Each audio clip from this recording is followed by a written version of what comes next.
जय Hind. NDA part 5। आज part 5 में क्वेश्चन देखिए, ये भी इम्पोर्टेंट है। इसके आज ऑलमोस्ट फेब का खत्म है, ठीक है। कल मैं सिर्फ फेब के हाइलाइट्स दूंगी, वन लाइनर की तरह, डिस्कशन नहीं होगी, ठीक है। जितने भी इस मंथ में अपॉइंटमेंट्स कौन कौन सी इंपॉर्टेंट हुई, एक्सरसाइज कौन कौन सी, इस तरह के कल सारे हो सकते हैं 150 अराउंड क्वेश्चन देखिए, ठीक है। फर्स्ट क्वेश्चन देखिए, ये बड़े इंपॉर्टेंट क्वेश्चन है। ये पहली आपको वाइल्ड लाइफ, नेशनल पार्क्स या बायोस्फीयर से जो भी क्वेश्चन आएंगे ना, वो करंट अफेयर से रिलेटेड आएंगे। याद रखिएगा, करंट अफेयर से रिलेटेड क्वेश्चन इनमें से रहेंगे, क्योंकि Idukki wild life sanctuary recently जो है, Idukki wild life sanctuary recently news में थी। क्यों न्यूज में थी? ये 3 डे ऑफ किया गया इसको, यहाँ पे किसी विजिटर को नहीं भेजा गया, यहाँ पे सर्वे किया गया। इस सर्वे में 14 species of birds, 15 butterfly and 8 odonates मिले, ठीक है। यहाँ पे इदुक्की वाइल्ड लाइफ सेंचुरी 1976 में केरला में स्टैब्लिश की गई। कहाँ पे? केरला में। और इदुक्की वाइल्ड लाइफ सेंचुरी के पास में ही भारत की सबसे बड़ी आग डैम है। क्या है? आग डैम। ये आग डैम जो है इदुक्की है। कौन सी है? इदुक्की आग डैम। याद रखिएगा, डैम्स के आगे पीछे जितना भी एरिया रिजर्वायर बनता है, वहां पे ऑटोमेटिकली ही वाइल्ड लाइफ जो होती है एक्टिवेट हो जाती है, क्योंकि वाटर मिलता है एग्रीकल्चर को, वहां पे फिशिंग होने लगती है, बट सारी चीजें वहां पे डेवलप हो जाती है। बट ये बहुत सारा लैंड का हिस्सा भी चला जाता है पानी के अंदर, ठीक है। ये आग डैम जो है इदुक्की आग डैम कहलाती है, और ये केरला में है। केरला में बहुत सारी डैम है। केरला में परियार डैम 2021, 2022, 23 में परियार डैम ने बहुत डिजास्टर किया केरला में। जब मानसून आए थे तब केरला में इस डैम के बांध बहुत सारे डैम के बांध खोल दिए गए थे केरला में। उनमें से जो कॉमन थी Pariyar dam. Pariyar national park भी है केरला में, परियार वाइल्ड लाइफ सेंचुरी भी है, और परियार डैम भी है केरला के अंदर। ये भी याद रखिएगा। और केरला को स्पाइस सिटी ऑफ भारत कहा जाता है, स्पाइस सिटी ऑफ इंडिया। इसको केरला को बहुत सारे नाम है, इसके अलग अलग नाम है। केरला को गॉड्स ओन कंट्री भी कहा जाता है, गॉड्स ओन कंट्री भी कहा जाता है। केरला भारत की पहला ऑर्गेनिक एयरपोर्ट, भारत का पहला सोलर एयरपोर्ट जो है वो भी कोची एयरपोर्ट है। पहले कोची को सी से लिखते थे, अब के से लिखते हैं, कोची एयरपोर्ट। रिसेंटली केरला का नया नाम केरलम रखा गया है। ये भी याद। केरला में मलयालम बोली जाती है, मलयालम बोली जाती है, ठीक है। ये भी क्वेश्चन इंपॉर्टेंट है, ये भी आपको आ सकते हैं एनडीए में। जरूरी नहीं है कि ये आपको खाली एक ये पूछे आपको, क्योंकि यहाँ पे आपको वाइल्ड लाइफ सेंचुरी का, ये आपका नेशनल पार्क भी हो गया, वाइल्ड लाइफ सेंचुरी भी होगी, ऊपर से आपका एक करंट अफेयर का क्वेश्चन भी हो गया। या आपको जेकेपीएसआई में भी आ सकते हैं, कि किसी भी एसएससी, सीएचएसएल, इस तरह के क्वेश्चन इस सभी एग्जाम में रह सकते हैं। और लास्ट ईयर हमने एक और क्वेश्चन किया था, नीलगिरी तहर। ये जो है, ये जेकेपीएसआई के लिए भी बड़ा इंपॉर्टेंट क्वेश्चन है। नीलगिरी तहर जो है ये एक्सटिंक्ट होने वाली है, इसके लिए गवर्नमेंट ने इनिशिएटिव लिए है ताकि इसको बचाया जाए। केरला में सबसे पहले मानसून जो है, जो केरला में मानसून आते हैं, ये वैसे भी एनडीए के लिए बड़ा इंपॉर्टेंट क्वेश्चन है, आपके जेकेपीएसआई के लिए भी इंपॉर्टेंट रहेंगे, क्योंकि जो सिलेबस आपका मिक्स्ड है सर, ठीक है। केरला में जो पहले मानसून बनते हैं, शालवी क्या बोलते हैं? काफी तो बोल मैंने कर ली मैम। केरला में जो मानसून, भारत में अभी जो मानसून आएंगे, समर का मंथ जो मई में जो होता है, मई से लेके सितंबर तक भारत में मानसून स्टार्ट हो जाता है।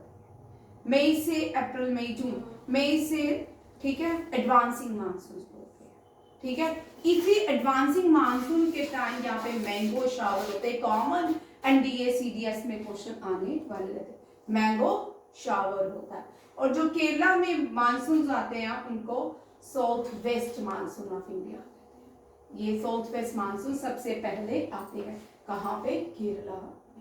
याद रखिए, भारत में केरला में मानसून आते हैं, इसका मतलब इंडिया में मानसून शुरू होने लगता है। फिर ऊपर महाराष्ट्र में, फिर यहाँ तक राजस्थान में इसलिए वीक मानसून होते हैं। जब तक मानसून यहाँ पहुंचते हैं अरावली के पहाड़ों में वीक हो जाते हैं। क्या हो जाते हैं?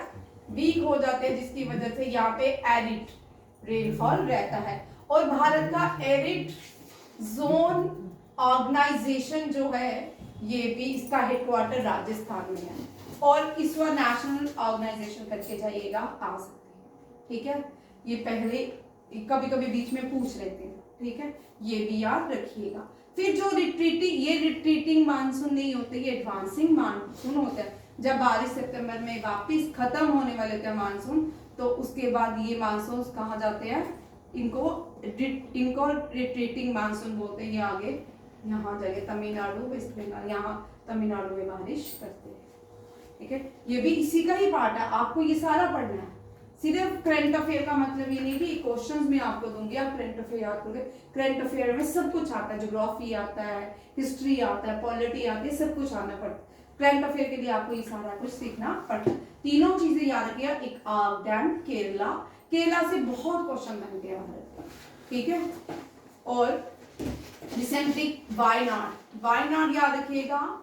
वायनाड में रिसेंटली एक डिजास्टर हुआ था, लैंडस्लाइडिंग हुई, बारिश से आया था। ठीक है, ये इसरो को छोड़, इसकी रिपोर्ट इसरो को छोड़ कहता है। बहुत सारी कॉन्स्पायरेसी भी है इसमें, इसको किसी और दिन डिस्कस करेंगे वायनाड। ठीक है, नेक्स्ट क्वेश्चन देखिए। यहाँ पे इदुक्की वाइल्ड लाइफ सेंचुरी में वंजूर मेडो है। देखो, केरला की सबसे बड़ी पीक जो है, केरला की सबसे बड़ी पीक, ये भी याद रखिएगा, पीक को अनायमुड़ी कहते हैं, अनायमुड़ी कहते हैं। और इसी तरह पूरे इंडियन पेनिसुलर की भी अनायमुड़ी है। ठीक है, वेस्टर्न घाट की भी हाईएस्ट पीक क्या है? अनायमुड़ी। और साउथ इंडिया की भी हाईएस्ट पीक अनायमुड़ी। अब यहाँ पे देखो क्वेश्चन क्या पूछ रहे हैं, इदुक्की वाइल्ड लाइफ सेंचुरी में जो हाईएस्ट पीक पाई जाती है उसका नाम वंजूर मेडू है। क्या है? वंजूर मेडू। ये भी क्वेश्चन इसी के साथ ही रिलेटेड होता है, आ सकता है। उसके बाद कौन सी नदियां बहती हैं इस इदुक्की नेशनल पार्क के साथ, ये तीनों क्वेश्चन याद रखिएगा। और कितने square kilometre Idukki national park जो है फैला हुआ है, ये सारे क्वेश्चन आपके इसके साथ आते हैं। जो वास्को डिगामा है, Vasco da Gama first reach into Kozhikode, इसको आज हम कैलीकट के नाम से जानते हैं। केरला भारत की पहली स्टेट है यहाँ पे डिजिटल, यहाँ पे पेपरलेस कोड चलता है। ठीक है, पेपरलेस कोड जो भारत के 49 चीफ जस्टिस थे यूयू ललित, उनके टाइम इसको मान्यता देगी। ये भारत का पहला कोड, पेपरलेस कोड एस्टैब्लिश हुआ। क्या हुआ? नेक्स्ट वेरी इंपॉर्टेंट क्वेश्चन, आधार गवर्नेंस। अब यहाँ पे आधार गवर्नेंस पोर्टल को recently government of India, central government ने इसकी थोड़ी इंप्रूवमेंट की है। ठीक है, इसके लिए बट द मेन ऑब्जेक्टिव है Aadhaar governance portal recently launch by the central government. ये जो है इसके लिए ऑथेंटिकेट रिक्वेस्ट आती है। ठीक है, इसको न्यू आधार गवर्नेंस इंट्रोड्यूस करने के लिए ये लिंक दिया गया http://swik-government means ये ministry of electronic and information technology, ये भी याद रखिएगा। यहाँ पे क्वेश्चन ये भी आ सकता है, आधार कौन सी मिनिस्ट्री के अंदर आता है? Ministry of electronic and information technology. याद रखिएगा, ये सेंट्रल गवर्नमेंट ने न्यू आधार गवर्नेंस इंट्रोड्यूस किया है अंडर पोर्टल। ये भी बड़ा इंपॉर्टेंट क्वेश्चन है। नेक्स्ट क्वेश्चन देखिए, फर्स्ट प्राइवेट, भारत का पहला private hyper spectral imaging satellite constellation, जिसका नाम है फायर फ्लाई। क्या नाम है? Fire fly. ठीक है, ये भारत ने किसके साथ मिलकर इंट्रोड्यूस किया है? भारत के लिए ये लॉन्च किसने किया है? बेंगलुरु बेस्ड पिक्सल कंपनी ने, किसके, बेंगलुरु बेस्ड, ये जो बैंक मत करो उसको मत देखो, बेंगलुरु बेस्ड जो पिक्सल कंपनी है, इसी ने स्पेस एक्स के लिए, एलॉन मस्क के लिए ये जो ऑर्बिटर सैटेलाइट बनाई है, इसी कंपनी ने ही बनाई है, जिसका नाम है दिगंतारा। ये भी याद रखिएगा।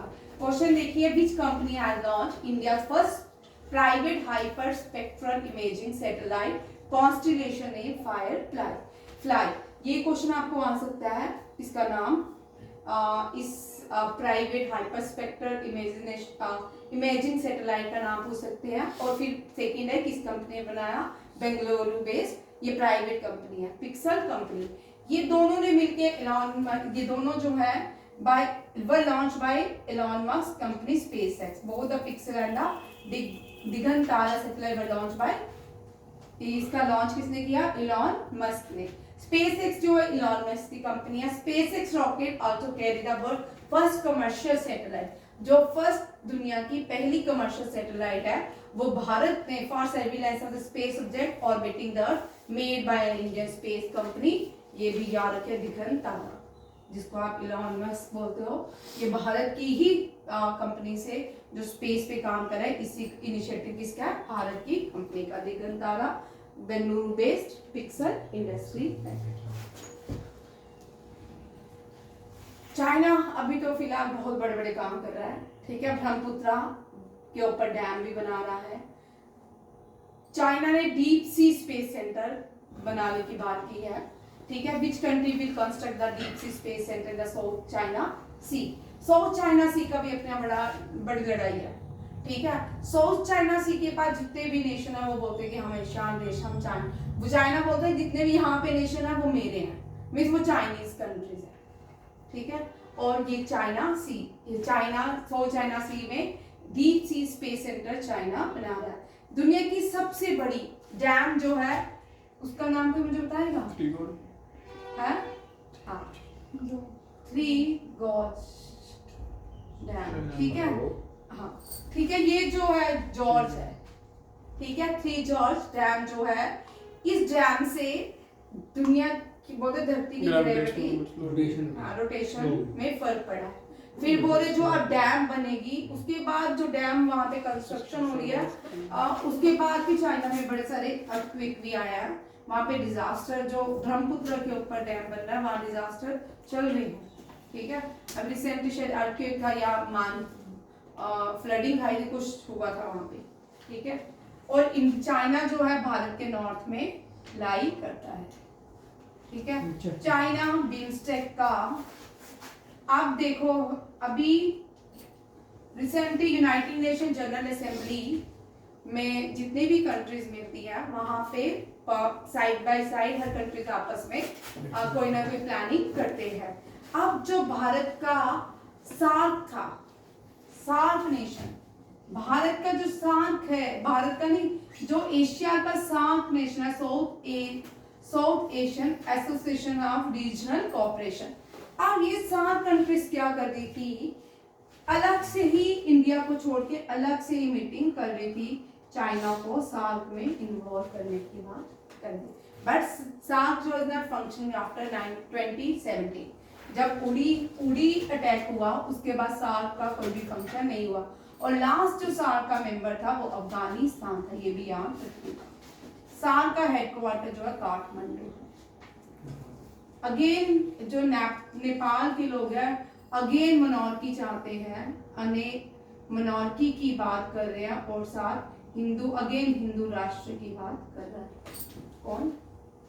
वहां के लोगों ने अपील करना शुरू कर दी है नेपाल के कि मोनार्की को वापस ला जाए और सेक्युलरिज्म को वहां से हटा दिया जाए।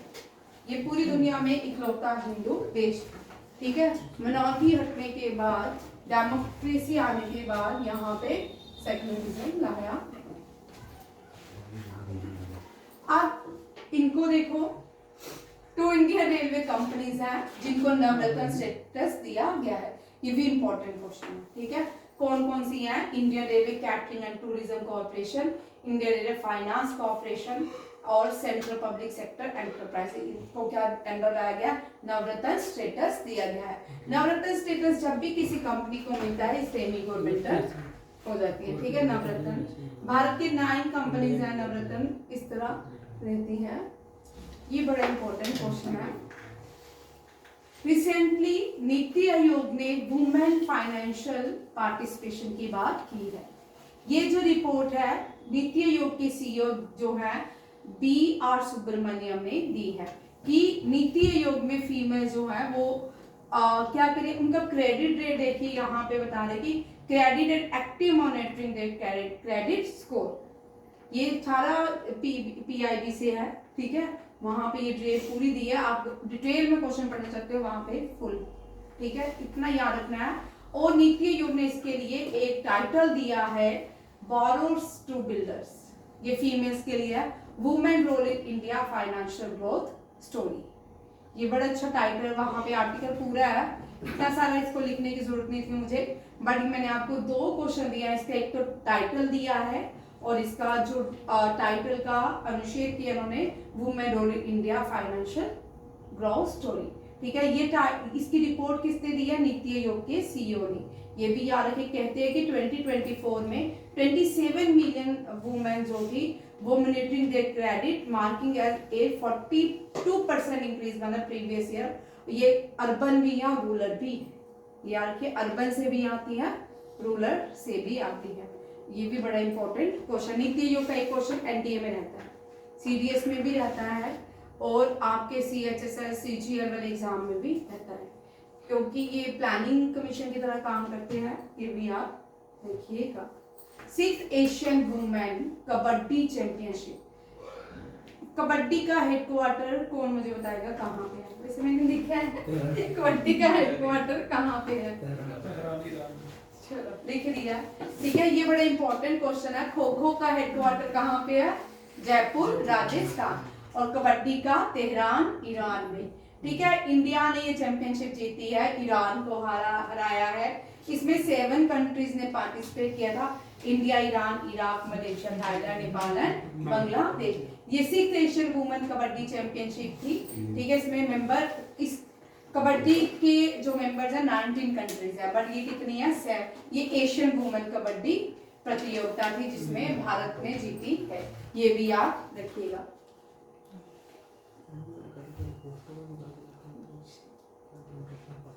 भारत कालिंग कॉन्फ्रेंस, ये ट्रेड और इकोनॉमिक्स के लिए है। भारत कालिंग कॉन्फ्रेंस ये मुंबई में हुई है। इसका inauguration commerce and industry minister Piyush Goyal ने किया है, भारत कॉलिंग कॉन्फ्रेंस, ठीक है। और organized by the IMC chamber of the commerce and industry.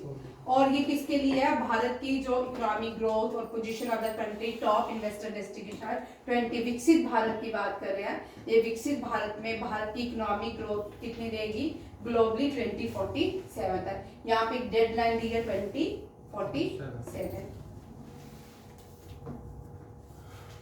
Namami Gange के अंदर ये प्रोजेक्ट लाया गया है, solar dehydration training for farmers. Namami Gange which project support solar dehydration training for farmer, Namami Gange. या नमामि गंगा के लिए सोलर डिहाइड्रेशन टेक्नोलॉजी को इंट्रोड्यूस किया है IIT कानपुर ने, ये भी याद रखिएगा।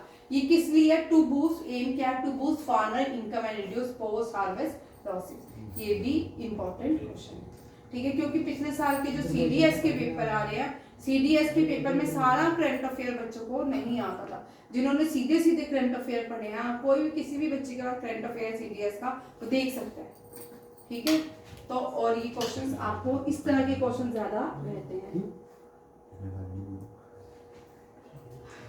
भारत के 4th generation deep ocean submersible का नाम क्या है, ठीक है, मत्स्या 6000, क्या है, मत्स्या 6000। ये 4th जनरेशन है, इसको किसने, ये जो डीप ओशन सबमर्सिबल प्रोजेक्ट है ये समुद्रयान प्रोजेक्ट के अंदर आता है। किसके अंदर आता है, समुद्रयान प्रोजेक्ट के अंदर।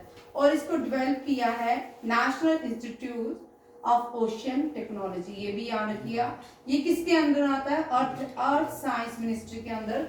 और साइंस मिनिस्ट्री जो है इस टाइम डॉक्टर जितेंद्र सिंह है, ये भी आप JKPSI में क्वेश्चन कर सकते हैं, ठीक है। और ये भी यहाँ पे 3 क्वेश्चन बनते हैं। डीप ओशन सबमर्सिबल का नाम क्या है? फोर्थ मत्स्या 6000। और ये किसका प्रोजेक्ट है? समुद्रयान प्रोजेक्ट है। और ये कौन सी मिनिस्ट्री के अंदर आता है? अर्थ साइंस के। और इसको डेवलप किसने किया? National institute of ocean technology. ये भी याद रखिएगा। ये सारे क्वेश्चन इसी के साथ आते हैं। हमने लास्ट ईयर पढ़ा था लद्दाख में, जो भारत में 5th लद्दाख में सबसे बड़ा हाईएस्ट एस्ट्रोनॉमिकल ऑब्जर्वेटरी लॉन्च किया गया है, क्योंकि वो हाईएस्ट है भारत की प्लेस में। हाईएस्ट वहाँ पे नेशनल पार्क भी है, हाईएस्ट एयरपोर्ट भी है, कोल्ड डेजर्ट भी लद्दाख में है।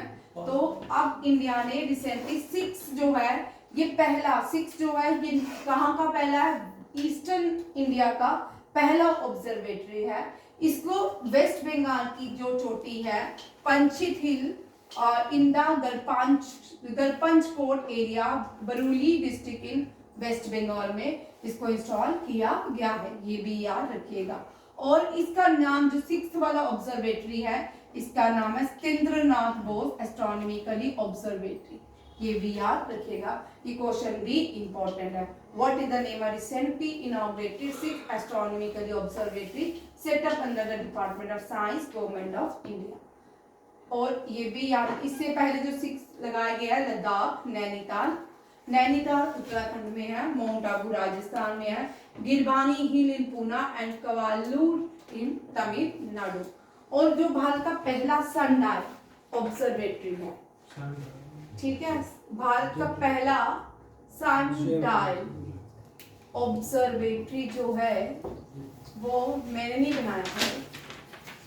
कहाँ पे? जयपुर। भारत में टोटल कितने ऑब्जर्वेटरी हैं? 3। चलो 3 लिख लेते हैं। एक दिल्ली, एक लखनऊ, बाकी आप मुझे बताओगे इसका एग्जैक्ट। लखनऊ में तो नहीं है मैडम, भाई है, ठीक है। अब सुनो, राजस्थान जयपुर बेटा, ठीक, उज्जैन भी लिख लेते हैं भाई, ठीक है। कॉन्ट्रोवर्शियल क्वेश्चन हो गया, ठीक है। हाँ मुझे भी पता है, तू उज्जैन गया, मुझे पता है तू उज्जैन गया है, ये मुझे पता है।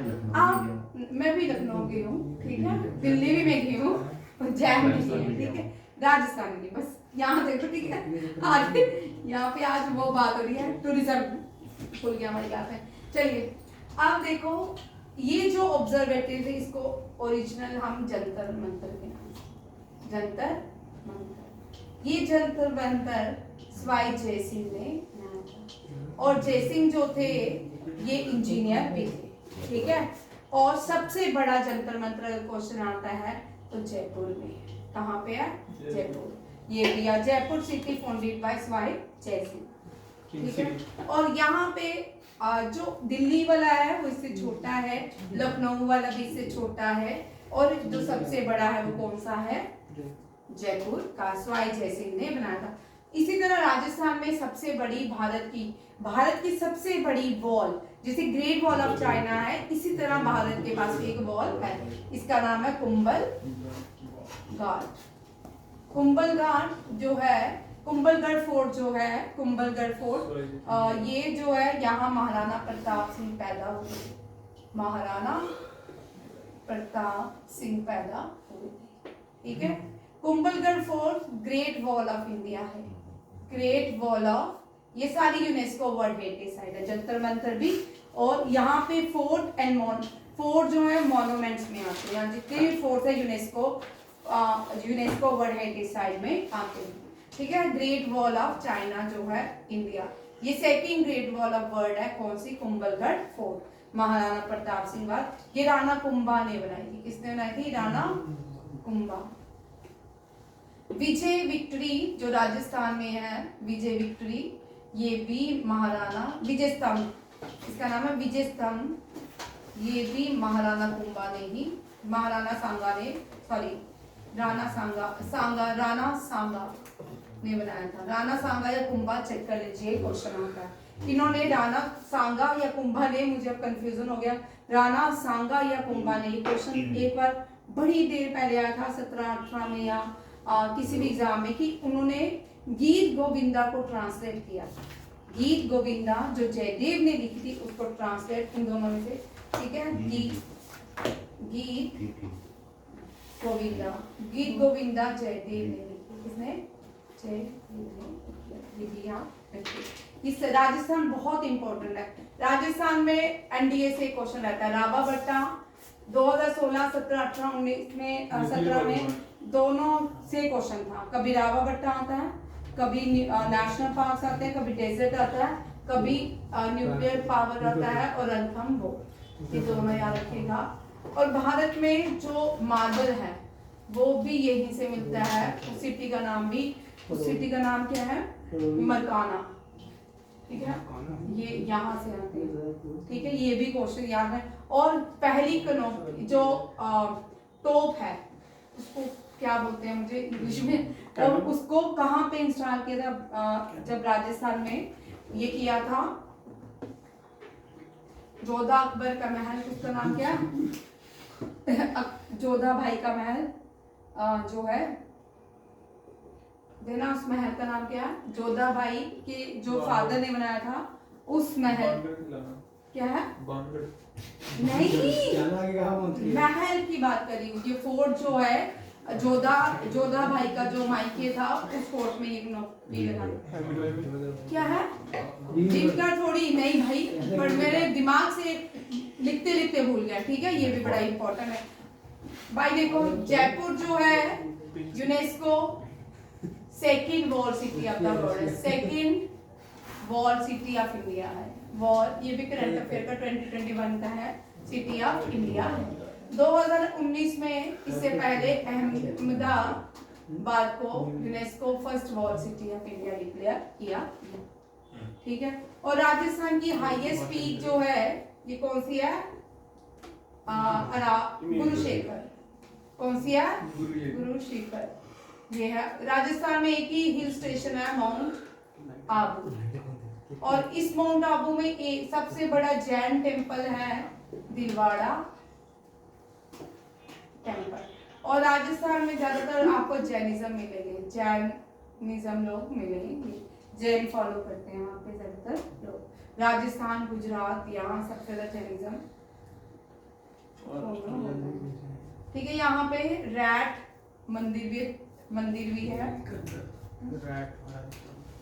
बड़े से राजस्थान का बहुत इतिहास है, ये तो छोटा है, ठीक है। बहुत सारे क्वेश्चंस है जो राजस्थान में आपको पूछे जाते। जब भी कोई एग्जाम होता है राजस्थान, उत्तर प्रदेश, महाराष्ट्र, एमपी, एमपी, दिल्ली, इनसे आपको जो दिल्ली का पुडुचेरी का पेपर आता है ना JKPSI का, वो आप चेक कर लो, उनमें इस तरह के क्वेश्चन रहते हैं।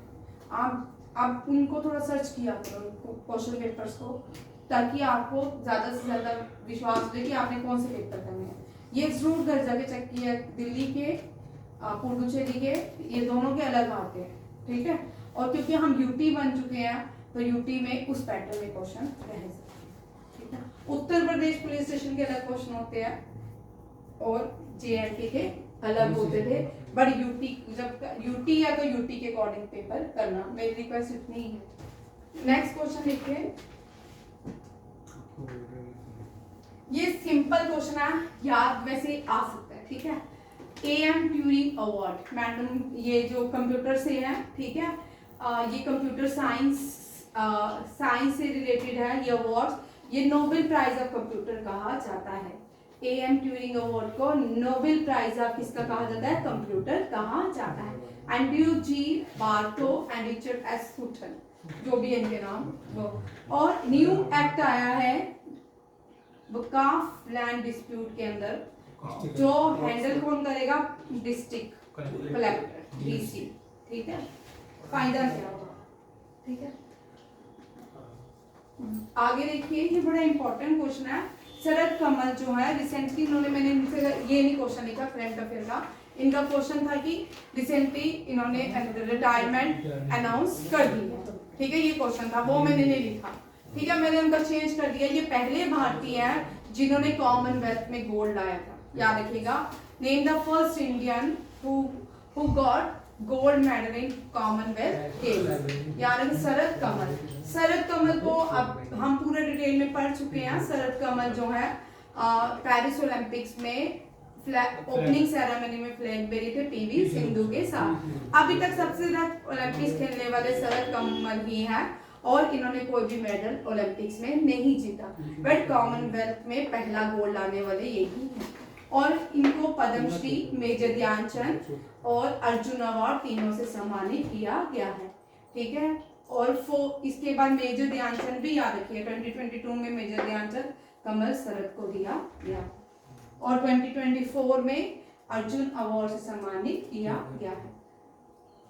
नेक्स्ट देखो शौर्यावदनम उत्सव, ये बिहार में ये शौर्यावदनम उत्सव जो है ये बिहार में मनाया गया है। ये जो है ये उत्सव शौर्य है, शौर्य का मतलब शौर्य की गाथा है।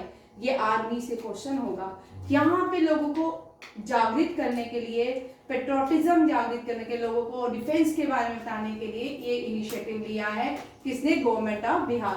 बिहार के गवर्नर जो है आरिफ मोहम्मद खान, याद रखिए, बड़ी लंबे समय तक ये केरला के गवर्नर रहे हैं। लास्ट ईयर इन पे अटैक भी हुए थे केरला में, और हो सकता है ये नेक्स्ट आने वाले प्रेसिडेंट ऑफ इंडिया भी हो सकते हैं, आरिफ मोहम्मद खान। ये गवर्नर ऑफ बिहार है। इन्होंने इसका इनॉग्रेशन किया और ऑर्गेनाइज जो किया है वो डिफेंस मिनिस्ट्री ने किया है। ये जो शौर्यावदनम उत्सव है ये ईस्टर्न चंपारण भारत के लिए वैसे भी बड़ी इंपॉर्टेंट स्टेट है। चंपारण के अब तो दो पार्ट्स हो गए, ईस्टर्न चंपारण और वेस्ट चंपारण। 1915 में गांधी जी जब वापिस आए साउथ अफ्रीका से, एक साल पहले घूमे पूरा, ठीक है। 19 आज ऋतिक नहीं आया आता तो थोड़ी इसमें कंट्रोवर्सी। 1917 में गांधी जी ने जो पहला सत्याग्रह आंदोलन स्टार्ट किया वो चंपारण से किया। कहाँ से? चंपारण में गांधीया बिहार डॉक्टर जिंदल प्रसाद ने जो है वो गांधी जी का साथ दिया, ये भी याद रखिएगा। फिर 1918 में गांधी जी खेड़ा, फिर 1919 में गांधी जी अहमदाबाद गए। ठीक है, बिहार के कपूरी ठाकुर को, बेटा कपूरी ठाकुर भी याद रखिए, इनसे भी क्वेश्चन आ सकता है। कपूरी ठाकुर जो है इनको क्या कहते हैं? जननायक। जननायक किसको कहते हैं? कपूरी ठाकुर, ये भी याद रखिएगा। और 2024 में इनको भारत का highest civilian award Bharat Ratna से सम्मानित किया गया था, ये भी याद रखिए। बिहार से बहुत सारे, नालंदा यूनिवर्सिटी भी बिहार में है, नालंदा, ठीक है। और बिहार की जो कैपिटल है, बिहार की कैपिटल कौन सी है? पटना। पटना को पहले पाटलिपुत्र कहा जाता था। और पहली बुद्धिस्ट काउंसिल जो है वो भी बिहार में ही हुई है, याद रखिए। पहली बुद्धिस्ट काउंसिल बिहार में हुई है। और इसके जब भी बुद्धिस्ट काउंसिल में बीच में करवाऊंगी सैटरडे को, ठीक है। वाराणसी कहाँ से आ गया? हाँ, वाराणसी को पहली सरमन की कहाँ बात कर रही हो? बुद्धिस्ट काउंसिल की बात कर रही हो? क्या हो गया? ऐसे नहीं ना करना चाहिए। तुम तो चुप रहे। ठीक है, ठीक है। ये चारों इस सैटरडे को जो रहेगा स्टैटिस्टिक्स के, मैं ये सारे क्वेश्चंस मिसलेनियस क्वेश्चन दूंगी, वो सारे इंपॉर्टेंट होते हैं, ठीक है। और ये भी याद रखिए, ये सारी बिहार में है, ठीक है। और रिसेंटली नालंदा यूनिवर्सिटी को जो इनॉग्रेशन किया गया था, रीएक्टिव किया गया था, वो 2029 या 2018 में किया गया था। और जो पहले चांसलर थे वो इकोनॉमिक्स के नोबेल प्राइज विनर भारत के रह चुके अमर्त्य सेन। और इसका इनॉग्रेशन भारत के external affair minister Sushma Swaraj ने किया। ये भी अब यहाँ देखो क्या बोल रहे हो। और ये जो है इसका ये मैंने आपको बता दिया, event was bringing the armed forces of the country closer to the public and inspired the youth to join the Indian Defence Forces। ये भी क्वेश्चन आ सकता है। नेक्स्ट इंडिया का पहला अंडर वाटर म्यूजियम, ये बड़ा इंपॉर्टेंट क्वेश्चन है। ये INS गुलदार, ये डीकमीशन हो गया है इंडियन नेवी से, और इसको क्या किया जाएगा, इसका म्यूजियम बनाया जाएगा अंडर वाटर। और स्कूबा ड्राइविंग वगैरह ये मैंने पहले भी करवाया था, स्कूबा ड्राइविंग वगैरह भी इसमें करवाई जाएगी। ये शिप जो है इसके INS गुलदार के साथ भारत के 2 और INS जो है डीकमीशन हुए हैं, चीता एंड INS कुंभी, ये दोनों डीकमीशन किए गए हैं after 40 years of their services, ये भी याद रखिएगा। और ये जो पहला भारत का म्यूजियम बनेगा अंडर वाटर। और इससे पहले 2024 में इंडिया ने फ्रांस के साथ मिलकर भारत का सबसे बड़ा म्यूजियम बनाएगा। फ्रांस की कंपनी भारत में सबसे बड़ा म्यूजियम बनाएगी न्यू दिल्ली में, उसका नाम युगम युगम भारत, युगे युगम भारत था, युगे युगम भारत, ये भी याद रखिएगा। ये भी बड़े इंपॉर्टेंट क्वेश्चन है। नेक्स्ट क्वेश्चन है, वेरी इंपॉर्टेंट क्वेश्चन है, ठीक है। शेड्यूल 8 में तो 22 लैंग्वेजेस है जो भारत की ऑफिशियल लैंग्वेज बताई गई है, बट ये क्लासिकल रिसेंटली बहुत सारी क्लासिकल लैंग्वेज की होम मिनिस्ट्री जो है उनको लैंग्वेज को एज अ क्लासिकल इंट्रोड्यूस करे। ये भारत की पुरानी लैंग्वेज है, पाली, प्राकृत। बुद्धा कौन, लॉर्ड बुद्धा कौन सी यूज करते थे? हाँ, बस इसी में कंफ्यूजन रहता है आपका, प्राकृत, पाली। पाली महावीर कौन सी करते थे? ओए होए, महावीर। चलो अशोका को, भाई ये क्वेश्चन आता है आपके हिस्ट्री में, ये क्वेश्चन रहेगा, ठीक है। ये क्वेश्चन रहते हैं एनडीए में भी रहते हैं, CDS में भी रहते हैं, SSC, CHS, JKPSC में भी रह सकते हैं। बुद्धिज्म, भगवान बुद्धा कौन सी लैंग्वेज यूज करते थे? महावीर कौन करते थे? और अशोका किसकी करते थे? ठीक है, और अशोका की K से शुरू होती है, इनकी PP से, ठीक है। ठीक है, अब आपके लिए मुझे बता देना, ठीक है। अशोका ना पाली यूज करते थे ना प्राकृत, वो के से यूज करते थे, वो के से यूज करते थे। चलो आप देखो, नहीं कन्नड़ है ना, आपने नाम भी नहीं सुना होगा। चलो मराठी दिखाएंगे। ये देखो कौन सी क्लासिकल लैंग्वेजेस है। आपको मुझे जान आपको बताना चाहिए था ना, क्या चीज मैडम? अशोका कौन सी लैंग्वेज? अच्छा, युवराज अब तुझे तो ये तो बताना चाहिए था। हमने रोहिणी बताएगी, रोहिणी ने बहुत बात की है। चलो आज नींद वाली क्लास लग रही है ना आजकल, है ना? क्या करें? मराठी, पाली, प्राकृत, असामीज एंड बंगाली को इस साल क्लासिकल लैंग्वेज घोषित किया गया। पहली क्लासिकल लैंग्वेज है तमिल। कौन सी है? तमिल। 8 फेब को हम भारत के फर्स्ट मुस्लिम प्रेसिडेंट का बर्थ एनिवर्सरी सेलिब्रेट करते हैं और इनको ट्रिब्यूट किया गया राष्ट्रपति भवन में। अब क्योंकि आप लोगों को ज्यादा नींद आ रही है, इसरो ने अपना semi साइक्लोनी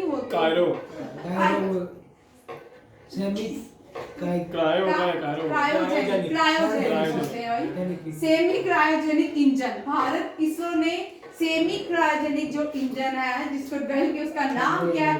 SE-2000 semi cryogenic engine. इसकी तो लड़ाई थी अभी 1992 में, ठीक है। विच कंपनी में फर्स्ट हाइड्रोजन अमन आ गया, अपना ही कर लोगे ना, पुराना हो गया ना। पहला हाइड्रोजन पावर ट्रक, भारत में कौन सी कंपनी ने पहला हाइड्रोजन पावर ट्रक जो है बनाया? टाटा मोटर्स ने। अच्छी बात है, जल्दी जल्दी अपना घर समझ लेना चाहिए, जल्दी फिर डांट पड़ती है, ठीक है। आप देखो जेवलिन, अभी इंडिया जो है prime minister of India Narendra Modi USA गए थे, ठीक है ना। वहां पे F-35 की मीटिंग, उसके ऊपर बड़ी कंट्रोवर्सी हो गया। कल इजराइल बोला ले लो F-35, जर्मनी बोला मत लो, ठीक है। ये नया कल से मतलब कंट्रोवर्सी चल रही है, F-35 चल रहा है, ठीक है। अभी भारत जो है javelin anti tank guided missile जो है ये किससे खरीदेगा? USA से ये डील हो चुकी है, ठीक है। इंडिया जो है ना, ये 4th प्राइम मिनिस्टर USA के जिनसे president prime minister of India ने मीट की थी, ये भी याद रखिएगा। और इंडिया ने इस साल 4 टाइगर ट्रम्प एक्सरसाइज जो की है इंडिया और यूएसए के बीच हुई है। इंडिया और यूनाइटेड स्टेट जो कंडक्ट करते हैं बहुत सारी मिलिट्री एक्सरसाइज, वो कौन कौन सी है? पढ़ो थोड़ा। युद्ध अभ्यास, वज्रप्रहार, टाइगर जंप, मालाबार, प्रकाश संग्राम, विज्ञान। आज क्लास ऐसे लगे केमिस्ट्री की तरह चल रही है ना? सही है ना? ठीक है। इंडिया, बस ये रह गया। इंडिया और यूनाइटेड स्टेट में जो मिलिट्री एक्सरसाइजेज होती हैं, युद्ध अभ्यास, वज्र परिहार, टाइगर ड्रम, मालाबार, कर्कश है, संग्राम। हम ट्रायल होता है। आगे देखो, अब सारी एक्सरसाइज लास्ट, ये कल करेंगे, ठीक है? ये कल करेंगे, बड़ी खुशी हुई। चलो, थैंक यू, द बेस्ट